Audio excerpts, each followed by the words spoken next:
Perfect in here tonight. I turned it down for you all. Hey, I have my sweater. you sound like you wanted a cold. I have allergies. Is that what it is? There you go. I sleep all day.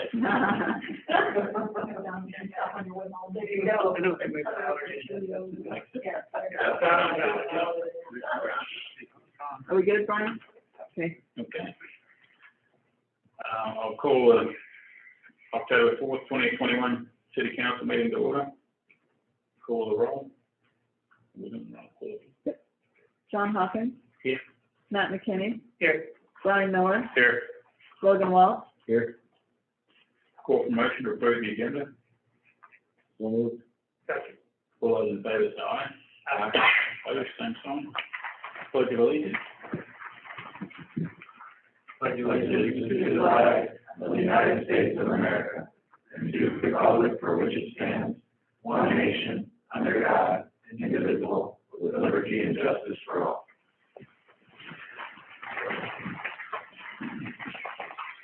Okay, item 1, petitions, communications and requests. This is the time of the meeting that a citizen may address the council on a matter not on the agenda.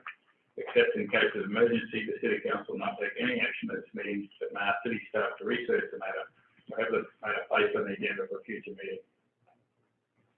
Anyone have anything?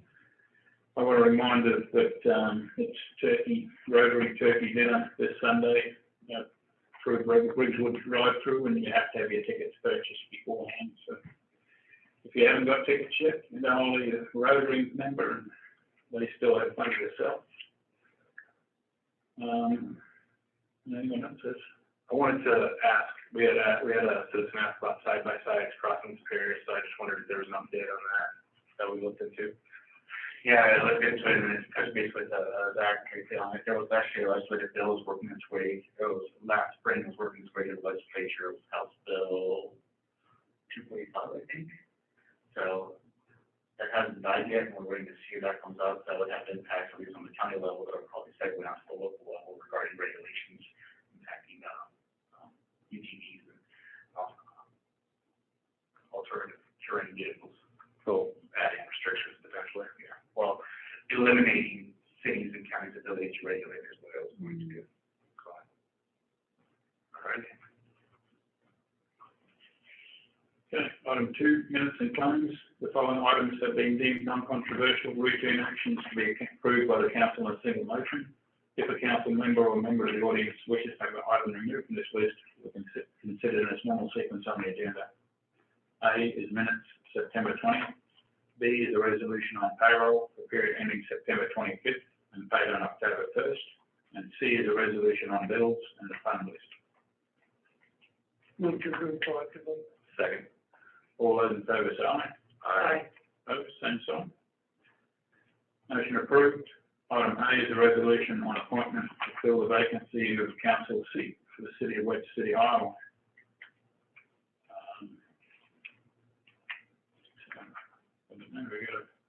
Anyone make a recommendation?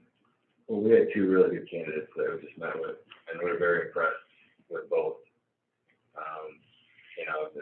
Serving on the council is one of the jobs that kind of puts you out there in the community, and we deliberated. We were happy with both, but we haven't made a choice. I'll motion to appoint Megan Farland as to fill the vacancy. I'll second. All those in favor say aye. Aye. Opposed, same sign. Motion approved. Do we need to make this, like, when it's effective? We need to talk about that too. Or is that already listed? What do you decide effective? It will be effective from today. From today, yeah. And will end December 31st of 2023, or unless there's another special election that comes up between now and then. So that shouldn't end that time frame on that should end for a split election. That shouldn't sit in limbo. Right. Yeah, they only have certain period of days. Yeah. 14. Position 14 days. I don't know if you caught that, Megan. You just got appointed as your walker. No worries. And I want to thank Tom. Yeah. Mr. Green. It's pretty impressive to see a person to come to our community, care about it so much, I want to get involved so early. It's really impressive.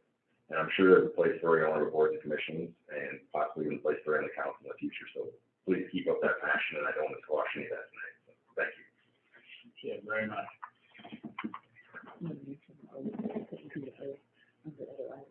Yeah, we're gonna do the, we'll do the other items at the end of the meeting. That's okay.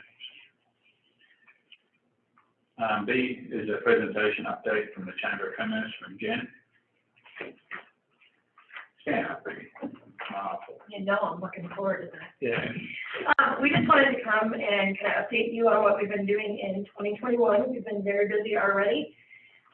Current presiding members, for those that don't know, are Ariel Bertrand, Brian Williams, Jamie Griffith, Jeff McReynolds, Sonia Rodriguez, Sarah Ratcliffe, Mark Ferguson, Kelly Heyman, Carla Webster, and James Combs. We started the year in February with a gift card blitz sale, and what that was an online gift sale that the chamber does on our website, but any of our members can participate completely at no cost to them. We don't keep any part of it. We did very well. If I remember correctly, close to $3,000 in February, so that was good just for a week, and a handful of businesses that participated. Last year at Christmas, it was over 6,000, so that was good. Plan to do another one at Christmas time this year. First Quarterly Coffee was in May at Carl Chevrolet. The first one that we had since COVID canceled almost everything in 2020, and it was very well attended, so we were glad about that. Planning for Junk Fest started in February too. First time we were out at Hamilton County Fairgrounds and able to charge membership, which allowed us to do accurate number or count of people that came in. We charged for people over the age of 18, so we had over 2,900 people come through the gates in 2 days, which was good. Excuse me. Considering we had bad weather, it rained quite a bit the first 2 days, or the first day of setup and the day after. So we had 3 indoor buildings with vendors and outside. This was the first year for indoor vendors, so we were really glad we were completely full inside. We hope to do, well, not hope, the board voted to move out there again for 2022. We have already been asked to add another building so that we can get more vendors inside. And most of these are vendors that don't usually come because they don't want to set up outside. They're getting older. They don't want to do tents. So kind of accommodating them, and it's been good. We had 72 vendors participate this year. 61 were non-local, which means they're from out of town, so they either camped or stayed in hotels or drove back and forth. 85% of them said they spent dollars locally when they were shopping here, which is our whole point. Buying fuel, dining out, shopping at other stores. We surveyed about 60 attendees. 22% said that they stayed locally and they aren't usually from here. So, and 76% reported that they spent money locally, not just at the event. So that was really good. It was really successful. We're hoping to grow in 2022. Advertising was done with the Messenger, Freeman Journal, Esterville, Emmitsburg, Clear Lake, and Marshalltown newspapers. Local and Fort Dodge Radio, a billboard in Ames. That was the first year we did that, and actually heard a lot of really good things from Story County, so that's good. We also did our first ad in our Iowa magazine, and that was huge. Heard a lot of response from that, so that was really good. Plan to do that again next year.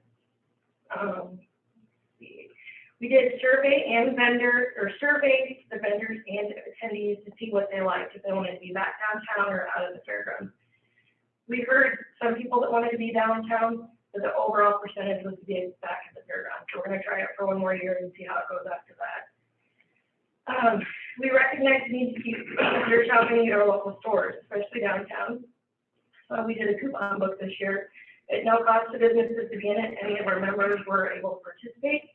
We handed out 500 of them to the first people that came through, and there were a lot of people that came just for the coupon books to go back downtown and shop. So that was really, really good.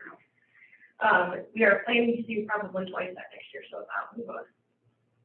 Let's see what else we had.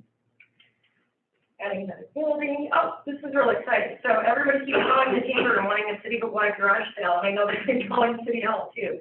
So I think we're going to add that to Junk Fest weekend.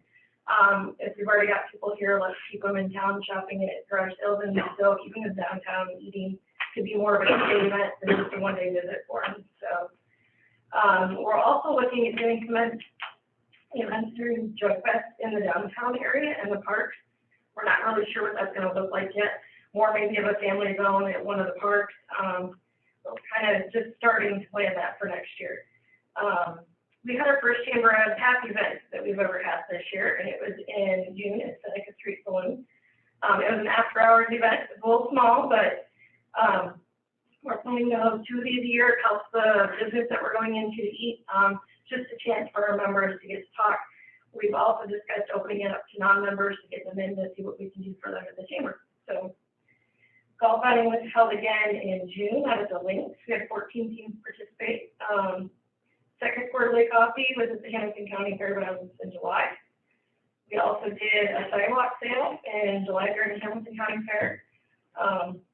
We promoted through local newspapers, social media. We've been doing a lot of social media for our members in the last couple of years. So then we got to start Ragbri in March, and that was a fun experience. I had not done that yet, and I actually really enjoyed working with the city on that. Richard Starner from the Legion was a lot of fun. We were in charge of particularly organizing vendors, and then we found some sponsors to cover some of the costs. Ended up purchasing T-shirts, and all of the funds from the T-shirts that we raised went to the Kent Harsh Memorial Sculpture Fund. So we're really excited to be able to be a part of that. We had an annual dinner a few weeks ago out at Briggs Woods. We currently have 179 members. 2020 we had 161, and in 2019 we had 134. So we're seeing steady and significant growth that we're really happy with. So we are gearing up now for Ladies Night Out in October on the 28th, and our next quarterly coffee on November 18th. Christmas in the city, we actually have our first meeting tomorrow, and that is the first weekend in December, and we're hoping to work with the city a little bit on that, and maybe do 2 events this year with a lot more family events. Always the tree lighting. We want to do a lighter parade this year. The free movie at the movie theater. Some more family events like we had at Avila Bank 2 years ago.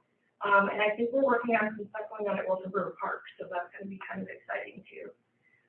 Last year was a little dampened by COVID, so we're kind of glad that's a little less. It's much easier for us to plan stuff. And just moving full steam ahead. One exciting thing that I'd like to share is my board is so excited and wants to help in a tea celebration like we used to have. Some Wonder Raspberry Days. So that is a big one on their agenda for 2022. So if anybody wants to help or has, great ideas, please let us know because we're in beginning stages. So we're kind of open to anything. So we've been kind of busy. Yeah, I get 2 things. So like, just with the idea that I was voted by the people, and the people that bent my ear about it, never enjoyed Jump Fest more than when I was downtown. So I hope you guys bring it back down there, because I think it was the best place for it personally, minus the logistic nightmare it was. Right. It was the best thing I've been a part of in Webster City that you guys have done. And then I wondered, are we doing a Halloween thing? Yes, merchant trick-or-treating is October 29th, it's Friday, and it's from 4 to 5, and we are actually working on getting some businesses that are maybe in the downtown area or even home-based businesses or outlying kind of rural Webster City to be able to come down on Avila Plaza and set up or on the sidewalk around Avila. We actually have a new staff member starting tomorrow.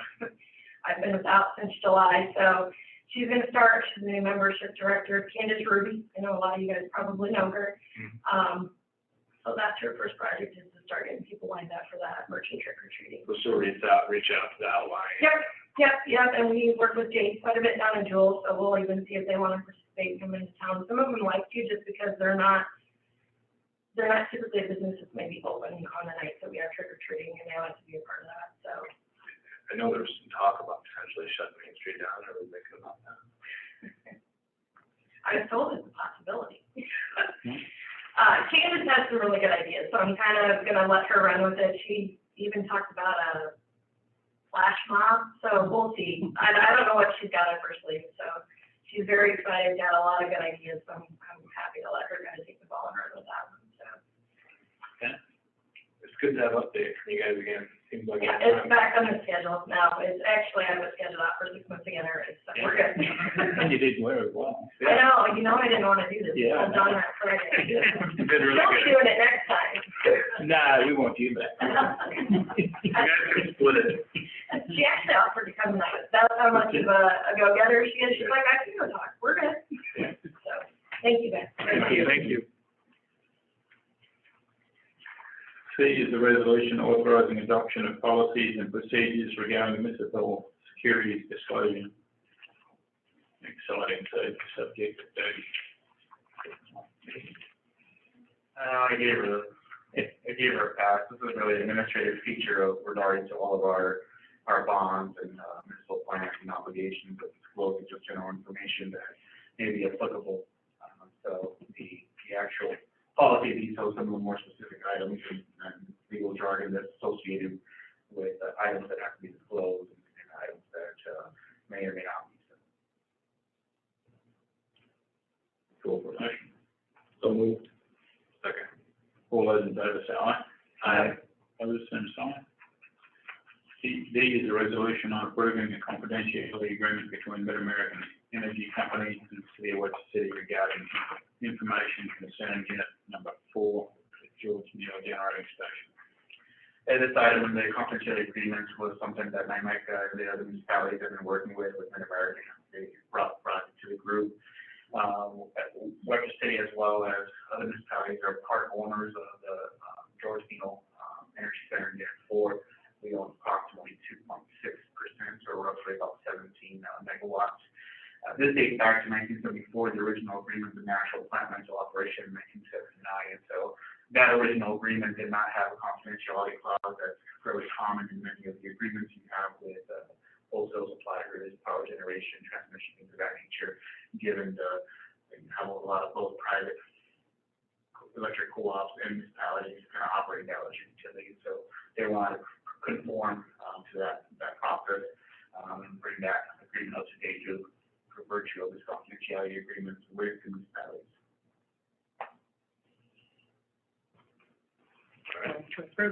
Second. All those in favour say aye. Aye. Opposed, same sign. Item E is a resolution accepting work authorisation for final payment of $16,067.28 and release of retainage in the amount of $8,227.13 to Nels Edison Company of Badger, Iowa, for completion of a 2020 sewer rehabilitation and repair project. It's pretty self-explanatory. So moved. Second. And to see all the work was done once. All those in favour say aye. Aye. Opposed, same sign. Motion approved. Item F is the first reading of an ordinance amending the code of ordinances of the City of Webster City, Iowa, 2019, by adding subsection 39 to chapter 46, article 2, section 46 to 50, stop requirements at certain streets, Webster Street, Starboat Court. Once again, it's report to the traffic committee, and no reason not to go ahead with it. Yeah, thanks for the traffic committee for doing the work. So moved. Second. All those in favour say aye. Aye. Opposed, same sign. Motion approved. Item G is a resolution providing for the City of Webster City to establish parking and access restrictions on specific streets adjacent to the city middle school and Pleasant View Elementary School. This was a request that also kind of originated out of the traffic committee, and after they had met and they had initially approved limiting the parking on Prospect Street by the middle school, we realized there's a separate section in this code that would apply also specifically for the school. So that specific section, there's 46-206, provides for a resolution to establish said parking restrictions for that. So the request was to limit parking on Prospect Street on the west side of the block. I included a picture. This is the east side. The east side already has parking restrictions. The west side currently doesn't. The request originated out of a traffic concern and hazard as some of the vehicles created blind spots as particular students were navigating that intersection, as well as when we went back, we checked and couldn't find any record of the council approving the no parking restrictions on the east side of Prospect as well as the north side of town. So through this resolution process, we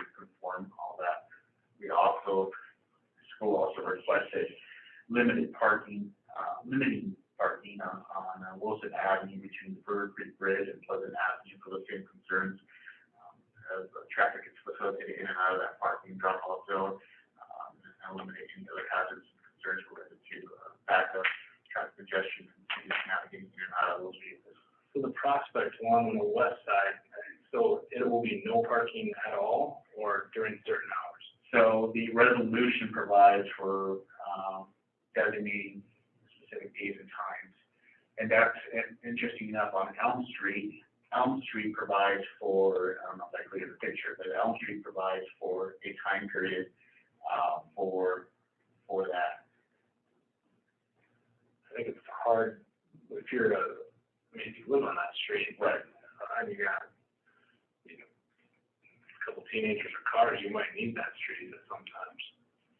And if it's not school hours, I don't see a reason to restrict it. I get the timing, but I will say that having gone through there and living just up the street, the visibility is really difficult. Right. Yep. Safety perspective for the kids, I think it's a good idea. So the signs on Elm Street say no parking on school days from 8 to 4. The signs on Prospect don't say, they don't have that limitation. So the resolution would allow for that to designate those specific, whether it be school days or broader or any other time zone. I have asked Brandon and Zach in the street department to make contact with Ted Larson on the specific timing, as well as the days to eliminate those school days. That was part of the reason we kind of started reviewing the resolution process, because the original intent for limiting parking on Prospect Street on the west side would have created a permanent no parking zone, like we have in other areas. And so that obviously would eliminate any potential street parking for those two residences on that west side of the block. And this probably will provide greater flexibility as the district needs to change that time frame or those areas. Can you go back to the picture of the street? And the current additional building space.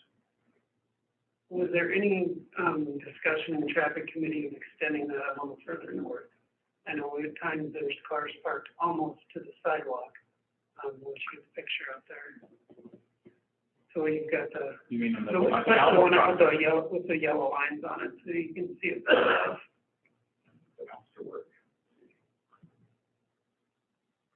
It's on Prospect. So it's just in front of those, but the school, there's a lot of crossing even up the block there with the parking lots over there. That, at least from the alleyway over, there's quite a bit of parking and it's really difficult to see traffic and even kids trying to cross the street across there. Didn't know if that was discussed in the traffic committee at all. It was not, we asked the traffic committee to go back and ask for the school district to comment on that as well. But it was limited to just essentially the northwest intersection on Prospect was their primary concern.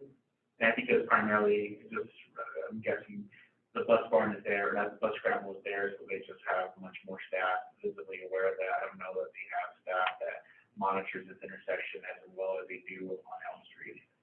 And I'm not sure that even all the way to Bank is a necessity, but the alley That's over, first, yeah, I agree. that piece right there in front of, there's two houses there as well. There's parking all along there, and I know if you're on Water Street right there to turn right or left, you can't see a lot of times. Right. And if there's kids crossing the street, you have to go pretty quickly to get across the intersection.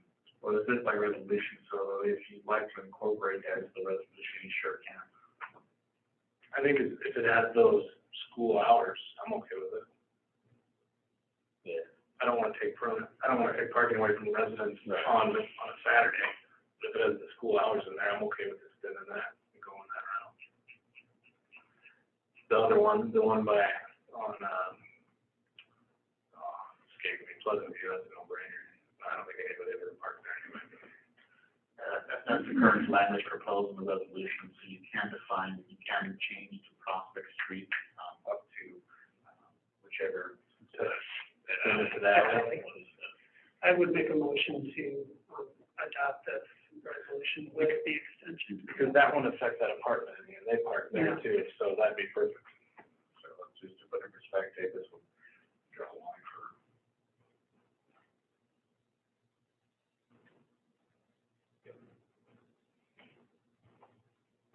Yeah, I agree. I would move to extend, adopt the resolution, but extend it to the alley. So extends from Elm up to, is that Water? It's, Well, it's Or- a alley, multiple. Oh, Yeah, between Water and Bank Street. The alley's got that. Did you want to define a time, or would you like to leave that to staff and the school district to alley that? I'm okay with the school district defining that, for sure. Okay. I'll second. All those in favor, say aye. Aye. Opposed, same sign. Motion approved. Any other committee reports? Webster City Daycare Board's going strong. We got a board meeting tomorrow and things are going good. Okay. Hired a few people and no complaints. Did you want to switch? Let's go ahead and have Zach comment on his. Okay. City attorney report. I'll go quick so you can do the oath. Obviously, last meeting, you guys approved the necessary agreements between the city, IEDA, and WC for the catalyst grant. They received a $100,000 grant they received from the state. So we got those agreements done. Those were all approved. We also been working with Platinum Connect, and each meeting with them. They're running into some easement issues around town, which we expected, with this fiber lines. And so they're trying to come up with ideas to work with the city, to efficiently get these easements that both help the city and help Platinum Connect, of course, get so they can get in their areas for fiber, as well as the city get into their areas for underground electric utilities. I know they were going to meet with John and Angel this week, I think. Matt, right, the mayor, right. So they're going to hopefully get some ideas from you guys on that. And then, of course, we're with city staff for the vacancy left by Caitlin, which you are now going. Okay. Thanks, Zach. Megan, would you like to come up? The podium.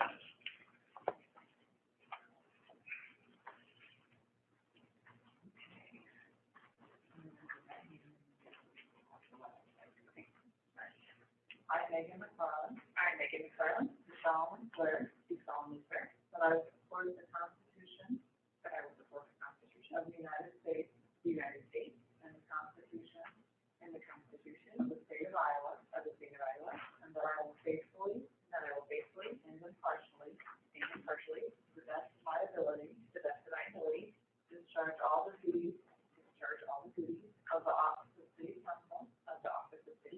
In Webster City, Iowa, as now or hereafter, required by law.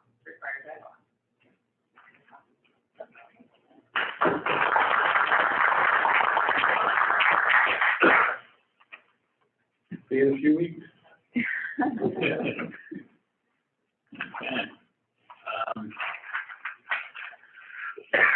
So we're going to go on to closed session next, so we'll meet in closed session to discuss the purchase, sale, of particular real estate, under which premature disclosure could be reasonable, expected to increase the price of governmental body would have to pay for that property as provided by chapter 21.5J in the Code of Iowa.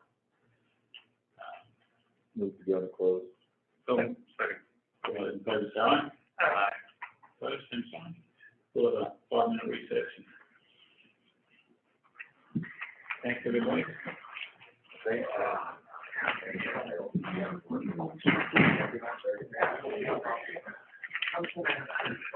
Daniel, I need to shut these off, right? You hang that up.